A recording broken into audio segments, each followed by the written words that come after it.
Well, that particular student, he said with a nod toward the sinister-looking young man, must be putting himself through college by dealing dope. And those two over there. This time he nodded toward a giggling, swaying pair of young women in tight miniskirts and thigh-high boots. Are probably hooking to pay their tuition. Cleo peered at the girls in the gloomy light and gasped when she recognized them. They saw her at the same time and screeched in delight at the sight of her. OMG. Cleo. Coco screamed, and Cleo caught Dante involuntarily flinching at the sound of that high-pitched voice. It's so weird to find you waiting down here for us. It's like you knew we were coming. She did know, remember? Gigi reminded her in an only slightly less shrill voice. And Cleo hadn't really known they were coming, since nothing definite had been arranged. What the hell? Dante muttered beneath his breath, and Cleo smiled at the consternation she could hear in his voice. Hi, girls, Cleo greeted, and the two scantily clad women fell all over her, showering her with hugs and kisses. Coco, predictably, was the first one to notice Dante. Oh, hi there. I'm Coco Sabia. Nice to meet you. Always happy to meet any friend of Cleo's. The staggeringly beautiful ebony-skinned woman grabbed his hand before he could offer it and shook it heartily. And this is Gigi. Hi. Petite and pretty blonde Gigi waved shyly but didn't try to take his hand. Dante thrust his hands in his pockets and stared at the three of them thoughtfully. Cleo tried to picture them through his eyes and realized that they were all approximately the same height, just slightly above 5 feet, with similar body types. Gigi and Coco were a little slimmer than Cleo, since she'd started to pick up some baby weight. How do you all know one another? He asked curiously, momentarily diverted from the loitering wannabe thug, who was also watching them curiously. We went to dance school together. And Cleo and I danced with the same company for a year after we graduated, Coco explained. She always was the most talented and going on to bigger and better things before Cal dropped her. Cleo glared daggers at Coco for wording it like that. Cal still felt immense guilt over what had happened and had tried his damnedest to make it up to her. He'd taken time off from his own career to help her recuperate, and in a way the incident had ruined his career too. Cleo suspected that he was unable to allow himself to succeed. He dropped you? There was a dangerous edge in Dante's voice. It was an accident. It was the first time, since it had happened, that Cleo could hear a ring of absolute truth and sincerity in her own voice. How could she have allowed one of her best friends to wallow in his own guilt for so long?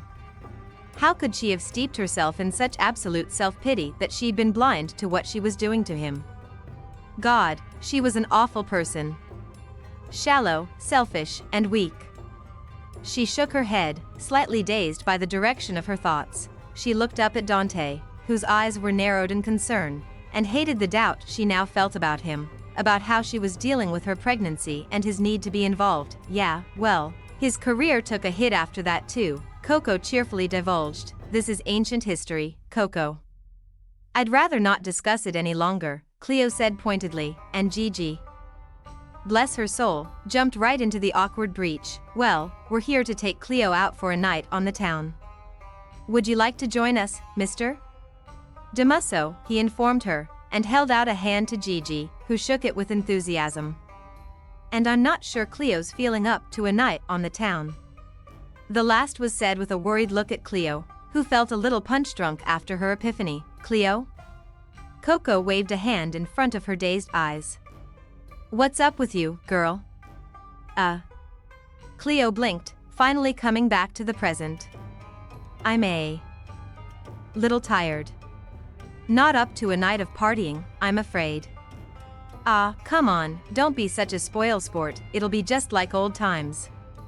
Coco pouted and Cleo nearly giggled at that.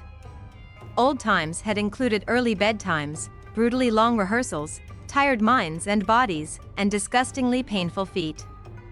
The few nights they had gone out to party had nearly always ended after only 2 or 3 drinks before midnight had effectively wiped her out. Not exactly halcyon party nights. I'm a little pregnant, she admitted with a smile, happy at that moment to let that old life go and excited for whatever the future held. No drinking for me. Seriously? Gigi's shriek was impressive and could rival anything Coco had in her bag of screeches. That's awesome. I'll make a fantastic aunt, Cleo. She hugged Cleo tightly.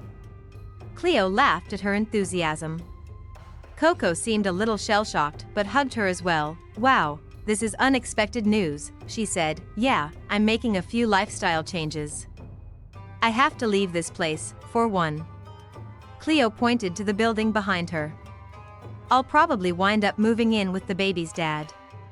She saw Dante's head swivel in her direction, and she met his shocked, questioning gaze with a shrug.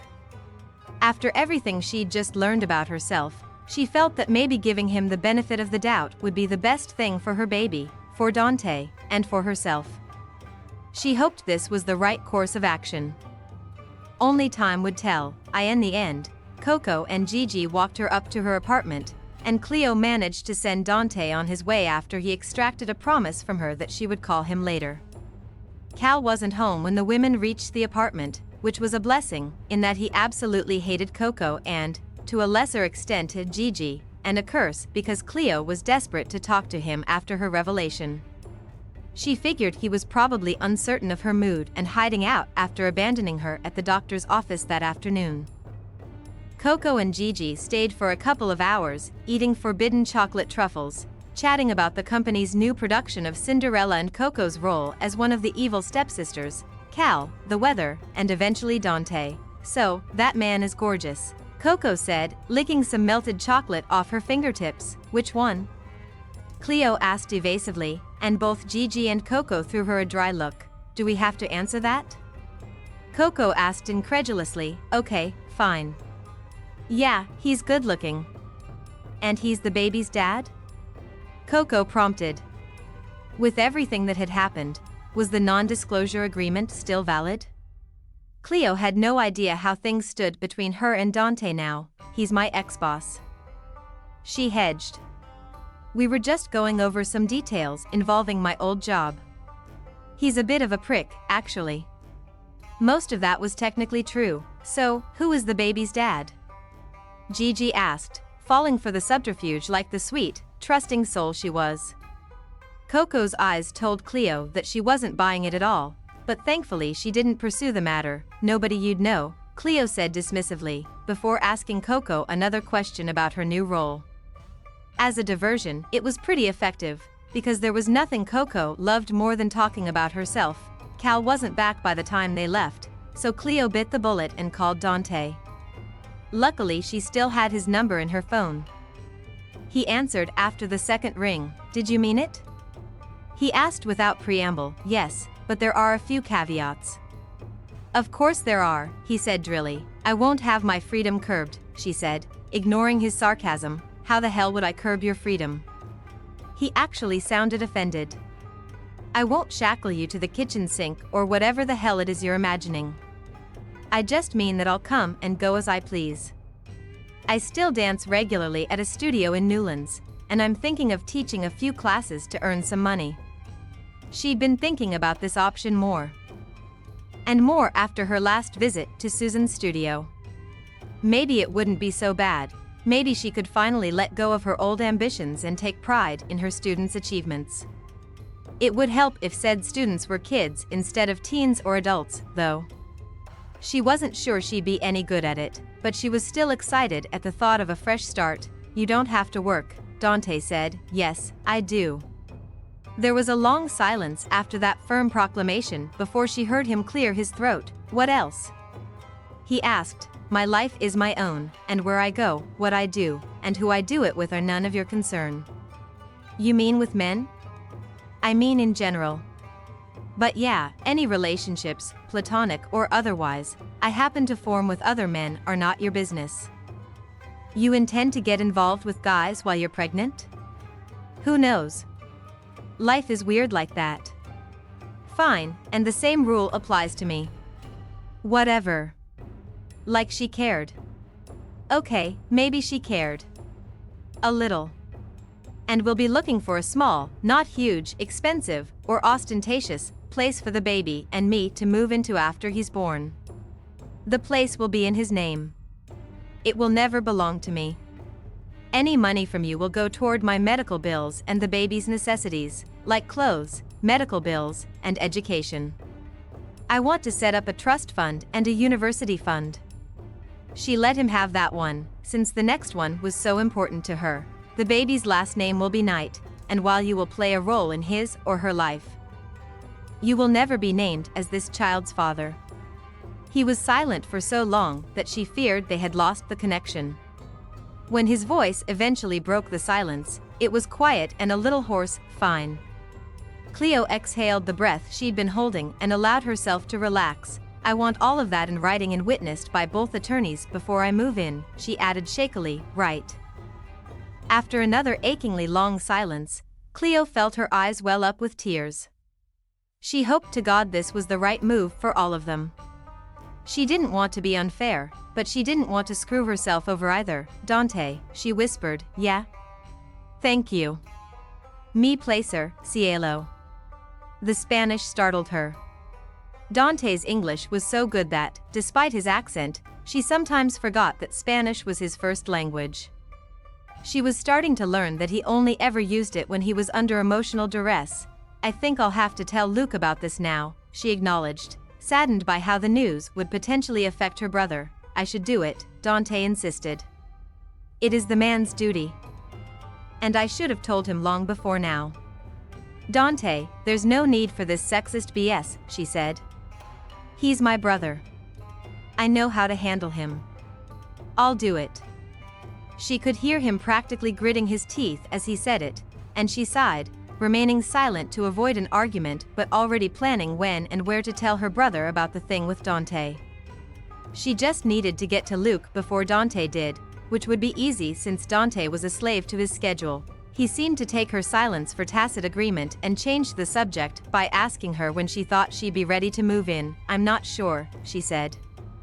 "I have to give notice here, sort out the teaching job with my friend at the studio, and figure out what I'll be bringing with me. Let me know if you need help, I will arrange movers." "I can do it myself," she protested, and he sighed loudly. "There you go again, being needlessly difficult." "It is a sincere offer of help, Dulzura." She blinked at the endearment. She had Googled it after their return from Tokyo and discovered that it meant sweetness. This was the first time he had used it outside of an intimate setting, and it took her by surprise. "Thanks," she whispered, wondering how the hell this was going to work when every single offer he made to help her felt like charity and a blow to her pride. She needed to loosen up a bit. They ended the call soon afterward, and after a quick shower, she slipped into a pair of fuzzy pajamas and sent a text message to Cal, asking where he was. It was nearly midnight when he responded, "Out with Carl. Be home soon." Cleo stared at the screen and wondered who the hell Carl was. Last time she checked, he was dating some guy named Brian. She went to the kitchen and made herself a cup of cocoa, trying not to see the dishes piled in the sink. Dante's cold marble enchrome masterpiece of an apartment wouldn't remain pristine for long.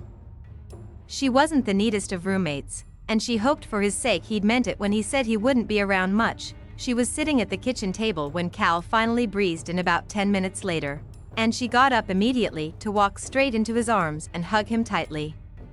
His arms closed around her in surprise. "Hey, what's this? Are you okay, hon? I'm sorry for deserting you at the doctor's office, but Damaso said he'd get you home and that you guys needed to work some stuff out, which I definitely agreed with. Did he upset you? I'm sorry. I should have foreseen that. I should have stayed." "No," she murmured into his chest. "You were right. We had some stuff to work out. I'm not upset about that." "Then what's this about? Pregnancy hormones again?" "Cal, we need to talk." She took his hand and led him to the kitchen table, where he sat down opposite her, his face etched with concern. "I wanted to say that I'm sorry," she whispered. "About what? Moving? Han, we've been over this, for never really forgiving you after the accident." His mouth snapped shut and his eyes burned into hers. He didn't say a word, and she reached over to touch one of his clenched fists where it rested on the table. "It wasn't your fault, you know. But I needed someone to blame, and all these years I've subconsciously blamed you, and worse, I allowed you to blame yourself. Which makes me a crappy friend and an even crappier person. I dropped you, he said quietly, and he turned his hand over to clasp hers, and my timing and balance were off, she said firmly. You know that. How we both didn't get catastrophically injured is beyond me. Still, I should have held on.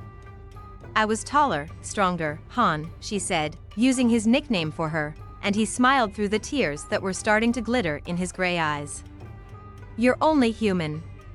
When I lost my balance, you tried your damnedest to hold on to me. But you couldn't. In all this time, I never really admitted that I was also to blame. I've been so selfish. I've sat back and watched you practically self-destruct, and I never once said anything. I just let you do it. And the worst is, in 3 years, I never even realized it until tonight. I've felt sorry for myself long enough. My dancing career is over, and it has been for years. And my life is fine without dance, and, Cal, as your very best friend who wants nothing but wonderful things for you, I want you to go out there and be everything I no longer can. Your career isn't over, you're a damned fine dancer. Stop acting like a complete ass to make me feel better and get your career back on track. Where's all this coming from? He asked. I'm going to be a mother, time for me to start behaving like an adult, don't you think? I love you, Cal, and I'm going to miss you like crazy once you start working and touring, but let's face it, we do tend to drive each other crazy all the time anyway. He laughed, and just like that, everything felt lighter and better between them. Better than it had been for years. Dante, good to see you, man. Lucius grabbed hold of Dante's hand and gave him one of those manly half-hugs. It was a familiarity that Dante only ever allowed with Lucius. Most of his other male friends were a little more tightly wound and a little less likable. After his conversation with Cleo the night before, Dante suspected that she would try to see her brother before he could have the chance to. So he'd cancelled his early morning meetings and come straight to Luke's office. Dante knew that he risked losing a friendship he valued very much. It was one of the reasons he'd given the clearly unqualified Cleo a job in such a high-ranking position in the first place. He'd felt he owed it to Luke. I'm sorry to spring this visit on you, Dante told Luke as the man ushered him into a seat in his dingy little office at the back of the store he managed. Dante glanced around the place. Luke had been brilliant at school, and it was inconceivable to Dante that he wasn't the business manager of some multi-million-dollar corporation somewhere. He shouldn't be working in such a tiny store in this industrial part of Cape Town. Dante looked at his friend and saw, for the first time, the lines etched into his brow and next to his mouth. He looked older than his 32 years, and there was some early gray mixed into his thick black hair. He and Cleo bore a passing resemblance to each other. In the eyes and around the nose and mouth. How are you, amigo? He asked quietly. You know, same old, same old. Nothing much has changed since we saw you last. Blue and I are still trying to get that wedding organized, but the house is taking up our spare funds at the moment.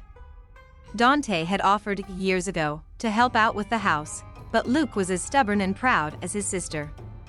He could definitely see where Cleo got it from now, and hey, man, Luke added, I've wanted to apologize about the whole Cleo thing for a while now. It was the opening Dante had been searching for, even though the man's words baffled him. The Cleo thing? Dante wasn't sure what to make of Luke's cryptic statement. Yeah, first, she didn't even know who you were when she applied for that job. I mean, I was a little irritated with her for applying. I didn't want you to think I had anything to do with it. Dante shook his head in disbelief, unable to grasp that Cleo's job application had been sheer coincidence. But then, knowing what he knew about both Cleo and Luke, how could it have been anything different? The siblings would rather chew off their own limbs before asking a friend for help. And then to just quit like that? Luke shook his head in disgust. She's always been so irresponsible, and now with the... He paused, even though Dante knew he'd been about to mention the pregnancy. Luke shook his head again before continuing. Anyway, I just wanted to apologize about that. Her behavior was completely rash, as usual.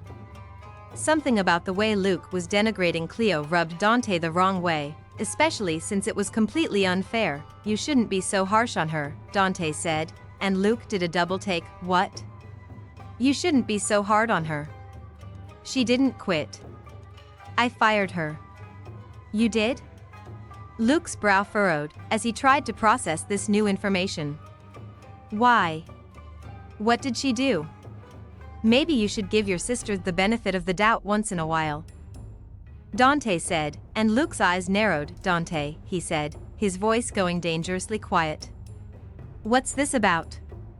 This is what I've come here to discuss with you, Dante replied, clearing his throat awkwardly. What? My sister? Yes.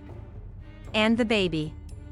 Luke pushed himself up out of his chair and braced his clenched fists on the desk in front of him as he leaned forward to pin Dante with his fierce glare. Dante remained seated, allowing the man the position of power in this instance because, really, Dante was in the wrong. How? Do you know about the baby? Luke asked in an uneven voice, and Dante took a deep breath and met his friend's gaze head-on before bidding one of his longest-standing friendships a reluctant farewell. I'm the child's father. Luke moved so fast it took both of them by surprise. Dante was out of his chair and pinned against the thin prefab wall in seconds. You bastard, Luke hissed, his hands fisted in Dante's shirt front. I trusted you with my family. Luke, take it easy. Dante tried to remain calm and non-confrontational, but Luke dragged him forward and slammed him back against the wall, shaking it violently. You'll be marrying her. No, I won't, Dante corrected. Neither your sister nor I want that. I will, however, be taking care of her and of the baby. We don't need anything from you, Luke said, the knight pride once again coming to the surface. Not one bloody thing.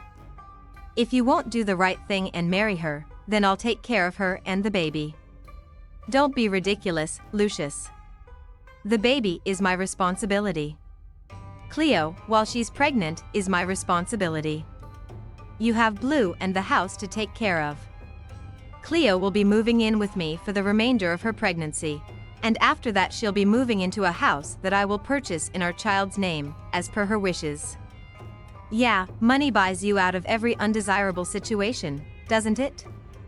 Must be nice, Luke said with a sneer. And the man's contemptuous words stung more than they should have.